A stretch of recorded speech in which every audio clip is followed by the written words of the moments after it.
SHRI SAI SATCHARITA, Chapter 41. Title: Story of the Pitcher, Stealing the Rags, and Reading of Jnaneshwari. As stated in the last chapter, we continue here the story of the pitcher. 9 years after the occurrence of the incident depicted in the last chapter, Ali Muhammad saw Hemad and related to him the following story. One day while wandering in the streets of Bombay, he brought a pitcher from a street hawker, and he framed and set it on a wall in his house at Bandra, which is a suburb of Bombay. As he loved Baba, he daily took darshan of it. 3 months before he gave the pitcher to Hemad, he was suffering from an abscess or swelling on his leg, for which operation was performed, and he was recovering in the house of his brother-in-law, Mr. Noor Muhammad Peerboy in Bombay. For 3 months, his house in Bandra was closed, and nobody was living there. Only the pictures of famous Baba Abdul Rahman, Maulana Sahib Muhammad Hussain, Baba Sai, Baba Tajuddin, and other saints which were living were there. The wheel of time did not even spare these. He was lying sick and suffering in Bombay. Why should the pictures suffer there in Bandra? It seems that they have also their ins and outs, that is birth and death. All the pictures met their fate, but how Sai Baba's picture escaped it, nobody had been able to explain to me up till now. It shows that all-pervasiveness, omnipresence of Sai and his inscrutable power. He got a small picture of Saint Baba Abdul Rahman from Muhammad Hussain Thariyatopan many years ago. He gave it to his brother-in-law Noor Muhammad Peerboy, and it was lying on his table for 8 years. Once the latter saw it and got it enlarged to life size and distributed copies of the same amongst his relations and friends, including Ali Muhammad, who fixed it up in his Bandra house. Noor Muhammad was a disciple of Saint Abdul Rahman, and when he went to present the picture to his guru in an open darbar held by him, the guru got wild and ran to beat him and drove him out. He felt very sorry and dejected. He thought that he lost so much of his money and incurred his guru's displeasure and anger. As his guru did not like image worship, he took the enlarged picture with him to Apollo Bandar, and after hiring a boat, went in it and drowned it in the sea. He requested the friends and relations to return the copies, and after getting them, that is 6 in all, back, had them thrown by fishermen in the Bandra Sea. At this time, Ali Muhammad was in his brother-in-law's house. He was told by him that his suffering would come to an end if he would soon drown all the pictures of saints in the sea. Hearing this, Ali Muhammad sent his mehta, that is manager, to his Bandra house and got all the pictures of the saints in his house thrown into the sea.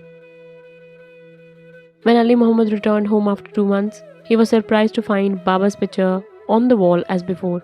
He did not understand how his mother took away all the pictures except this. He immediately took it out and kept it in his cupboard, fearing that if his brother-in-law saw it, he would do away with it. While he was thinking how it should be disposed of and who would keep it and guard it well, Sai Baba himself, as it were, suggested to him that he should see and consult Maulana Ismu Mushawar and abide by his opinion. He saw the Maulana and told him everything. After mature consideration, they both decided that the picture should be presented to Anna Sahib, that is, Hemad, and that he would protect it well. Then they both went to Hemad and presented the picture in the nick of time. This story shows how Baba knew all the past, present and future, and how skillfully he pulled the wires and fulfilled the desires of his devotees. The following story shows that Baba liked very much those persons who took real interest in matters of spirituality, and that he removed all the difficulties and made them happy. Stealing the rags and reading the Jnaneshwari. Mr. B.V. Deo, who was Mamlatdar of the Hanu, that is Thana district, wished for a long time to read Jnaneshwari, the well-known Marathi commentary on the Bhagavad Gita by Jnaneshwar, along with other scriptures. He could read daily 1 chapter of Bhagavad Gita and some portions of other books, but when he took Jnaneshwari in hand, some difficulties cropped up and he was precluded from reading it. He took 3 months' leave, went to Shirdi, and thence to his home at Pound for rest. He could read their other books, but when he opened Jnaneshwari, some evil or stray thoughts came crowding in his mind and stopped him in the effort. Try however he might, he was not able to read even a few lines of the book with ease. So he resolved in his mind that when Baba would create love for the book and would order him to read it, he would begin, and not till then. Then in the month of February 1914, he went with his family to Shirdi.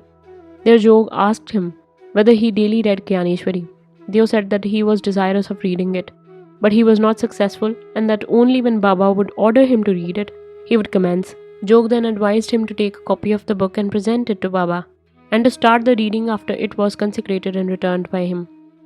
Deo then replied that he did not want to resort to this device, as Baba knows his heart. Would he not know his desire and satisfy it by giving him clear order to read?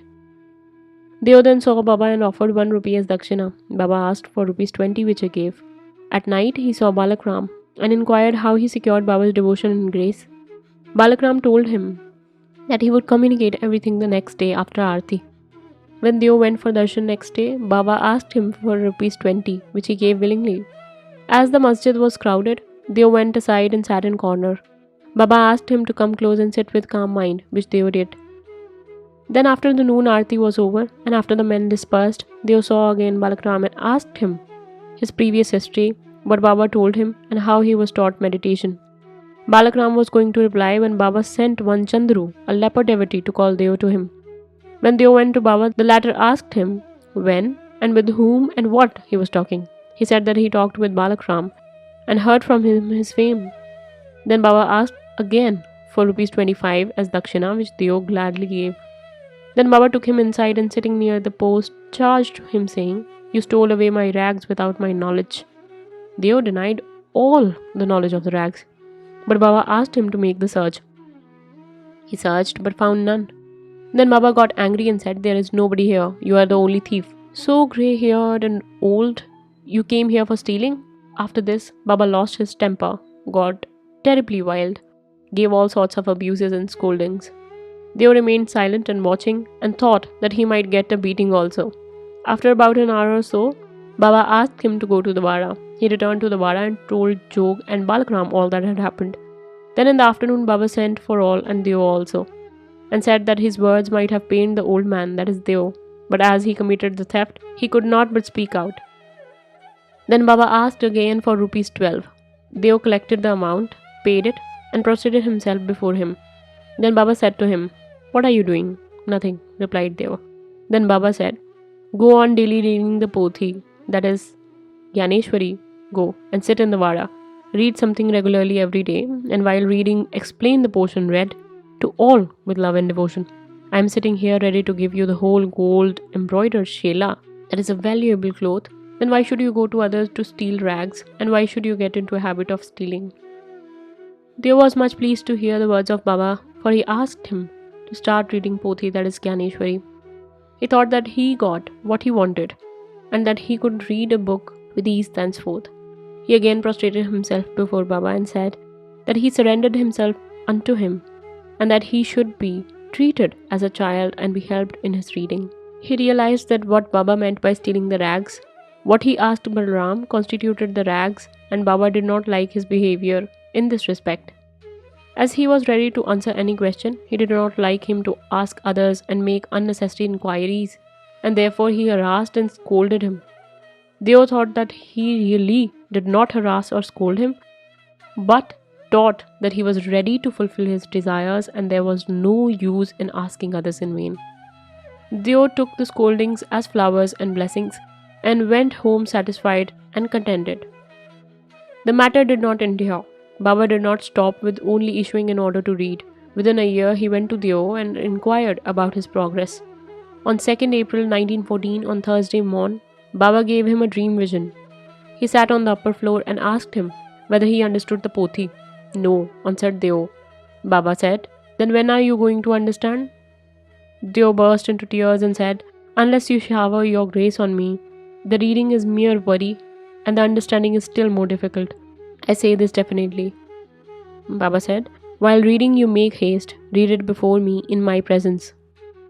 Deo said, "What shall I read?" Baba said, "Read Adhyatam, that is spiritualism." Deo went to bring the book when he opened his eyes and was awakened. We leave the readers to imagine what ineffable joy and bliss Deo felt after this vision. Bow to Shri Sai, peace be to all. Om Sai Ram.